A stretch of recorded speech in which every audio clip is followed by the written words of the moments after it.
Сега не можам до крај да си дефинирам сам на себе дали се работи за намера да се искриви вистината или се работи за економска неписменост.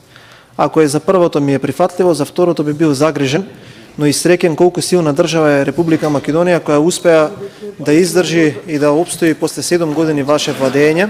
Еве на кратко, заради тоа што времето не ми дозволува, да ви објаснам.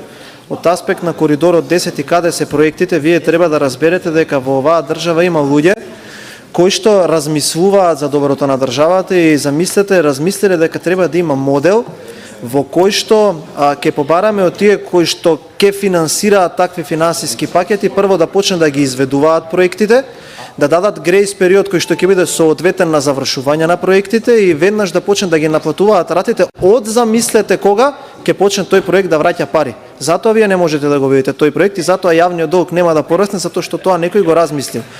Сега да споредаме на друга работа. Наредната година ќе почне со изградба и брзата пруга, ќе почне и универзитетскиот клинички центар во Штип и болницата во Кичево и во Тетово, но и наредната година ќе се заврши еден многу важен проект, а тоа е автопатот Кичево-Охрид. Тука може да се види диаметралната способност на различните политички елити да реализираат капитални инвестиции. Се извинувам заради времето.